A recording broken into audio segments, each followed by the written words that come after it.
It's the Big E Sports Extravaganza. It's a tradition. Your weekly destination for all things going on in the sports universe. We don't just talk X's and O's. We go beyond them, bringing you some of the most engaging guests from around the nation. Fasten your seatbelts. It's showtime. Now, here's your hostess with the mostest, Elissa Walker-Campbell.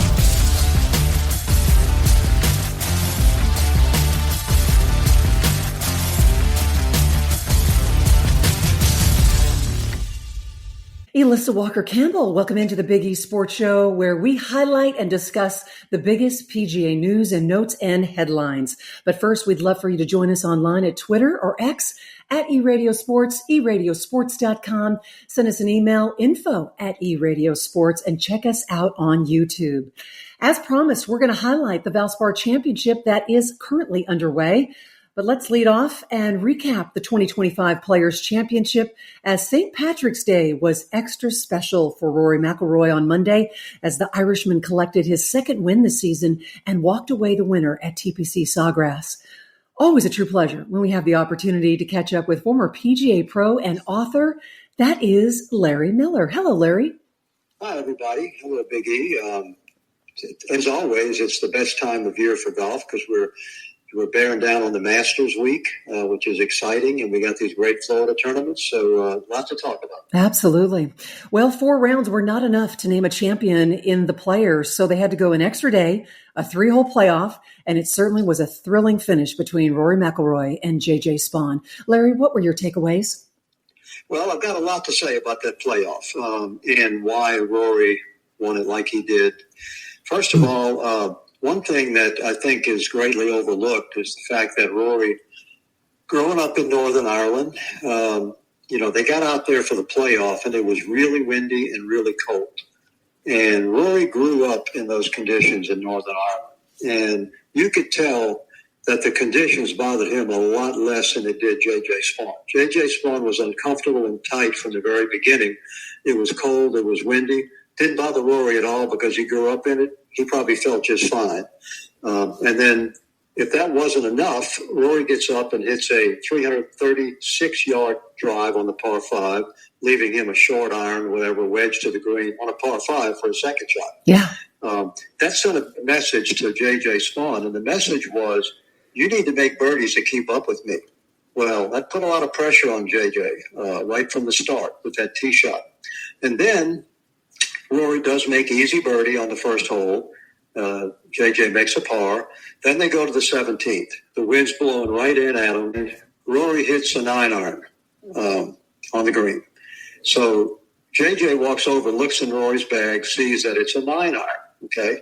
And so he knows he doesn't hit the ball quite as far as Rory, so he gets his 8-iron out and just flies it over the green into the water. Yeah. Well, Rory took him to school on that shot because what JJ didn't know was that Rory hit a 3/4, he calls it a 3/4 shot, where it's a 3/4 swing at 3/4 speed. And Rory could have hit a wedge. He could have hit a gap wedge on the green, but he hit that little 3/4 shot with the 9-iron. Well, all JJ knew was that Rory hit a 9-iron and that he's a club shorter. So he goes and gets an 8 and flies it over the green. So JJ did not realize the kind of shot that Rory hit. And so, these elite players with a lot of experience, their shot-making capabilities are greater than somebody like JJ. Now, listen, not taking anything away from JJ Spaun. He's had some great finishes. He's a great player. But he's not as experienced, and he absolutely got schooled on that shot. Yeah. And that's what happened. And then it was over. Then it was over for the most part. Well, the Players is one of the biggest championships on the PGA Tour, and you break it down, Larry, talking about the pivotal moments and just how Rory McIlroy was able to gain the advantage and solidify the win. But I found it interesting in the post-round interview how he described the playoff. Larry, he said that this was the most nerves that he has felt in a long time. So let's talk about the mental, the emotional aspects of the game of golf, and how do seasoned players like Rory McIlroy manage such pressure, and what does this reveal about the mental challenges in the game of golf? Well, you can't let the pressure beat you. You've got to beat the pressure, and you have to Some players say that you got to play through it, even though you're nervous and jittery, and just play on through it. Other players have different techniques to deal with it. Everybody feels it, even guys like Nicholas and Hogan, they're human just like everybody else. And when they're in contention and about to win a big event, they're going to feel the nerves. Now, how do you combat that? I think, one of the ways you can do it is to just get angry about it, and channel that pressure into an anger where you're mad at the nerves. You're mad at yourself for being nervous, and you're just going to show it that you can beat it. That's one way to do it, because if you take a softer, meeker approach to it, those nerves are going to eat you up, and you can't let them get to you. So you have to take a stronger, aggressive tactic when you're dealing with a situation like that. And the other thing is you have to realize that this is what you work for. Yeah. The reason that you do all that practicing and working for years and years is to get in contention and to get in a position where you're going to feel the nerves. So you have to embrace that. You have to say, hey, this is what I practiced for. This is what I wanted, and that's another way to get through it, so that, the nerves don't become the most important thing. And then the other thing about it is sticking to your routine and not getting out of it, because when the nerves hit, if you get out of your routine, that's it. You're dead. You're going to go haywire. So you got to stick to your routine right down to the smallest minute detail of your pre-shot routine. And what that does, it just keeps your mind occupied with that instead of thinking about how nervous you are or where what negative thoughts might come into your mind. Well, the game of golf, it certainly has a way of testing you, and you just got to be so happy for Rory, because he said there's no better feeling than getting it done on a stage like this and solidifying his second win at the Players. But let's break down Rory's game, because he's already had two big wins, first at Pebble Beach, now at the Players to kick off 2025. His game is in a sweet spot, heading into the Augusta in the Masters. Yeah, he's making more putts. He's putting considerably better, than he did in the last couple of years. He's making a lot of putts. Rory's in the top 40 strokes gained putting. You wouldn't call Rory a great putter, but he's a good putter and a very good putter. If you're top 40 in the world in strokes gained putting, you're a really good putter. But he's putting even better right now, this season. The two tournaments he's won, he's made a bunch of putts. If he can keep that up at Augusta with his ball striking, he's got to be the favorite. And I know Scotty is a little bit off form right now. I think maybe he hasn't quite gotten it back since he cut his hand, and had to lay off for a while. But he'll be back for sure, but he's not back yet. It doesn't look like. And Rory is spot on right now. If he putts well at Augusta, I think he's going to win that tournament. If he putts, if he's in the top 30 in strokes gained putting at Augusta, he'll win the tournament, because he's striking the ball his game is tailor-made for that golf course. It's just a matter of whether he putts well. Yeah, two early wins for Rory McIlroy, so we just got to wonder, is this the year that he completes the career Grand Slam? Yep, and can he handle the nerves that go along with that? He said he was nervous in the playoff. He probably remembered how he blew that U.S. Open this those two short putts. Oh, yes. You can see he was on a mission. He was not going to let that happen again. And I think he's going into Augusta with a lot of confidence. And so, he's got to be the favorite. Why do you think that he has not been able to win at Augusta? Because listening to you, Larry, you're talking about how he's equipped. He's got everything that he needs, all the tools in the toolbox to be able to play well at Augusta, but he has not been able to get it done.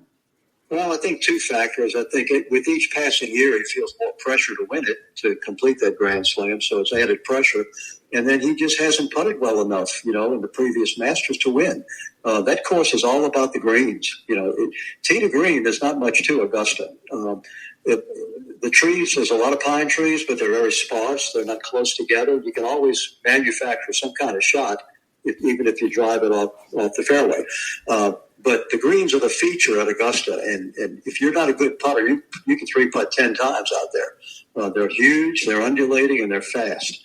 So, like I said, he's putting better this season so far, and if he continues that, he's got to be the odds-on favorite. Just overall, what is your view of Rory McIlroy in terms of among golf's greats? I would put him absolutely in the top 5 for sure.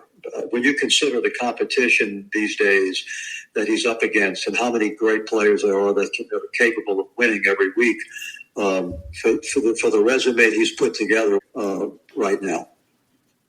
Well, let's talk about J.J. Spahn's performance because we've got a lot of respect for him as a professional golfer, but just his overall development. And, he comes off that playoff loss, but we're seeing some good things with his game. Yeah, he's a study in perseverance. It was well documented in the media during the tournament. He almost quit. He was just about to hang it up, thinking that, I've had a fairly good career and, that's it, and I can deal with it. I'm happy with it. And then all of a sudden he gets his resurgence, where he starts playing better and contending. He's had some great finishes. And the guy, he's got a great demeanor and personality for it and the emotional makeup for it.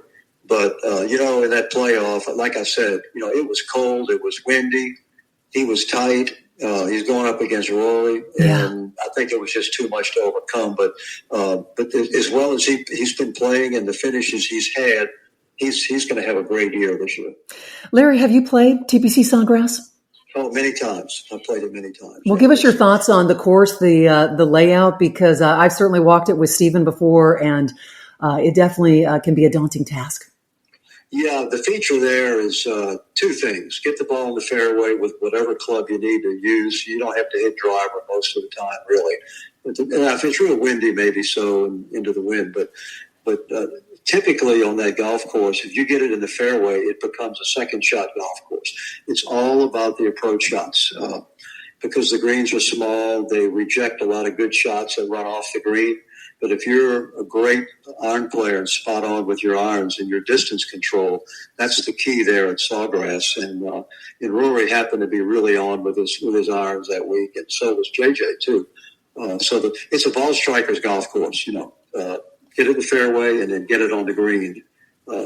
Because it's really hard to scramble there on that golf course. You've got a lot of these little moguls and stuff they call them, and little dips and little grass bumpers around the greens, and you can get some really weird lies, and it's hard to get it up and down. You birdie iconic 17? What's that? Have you ever birdied 17?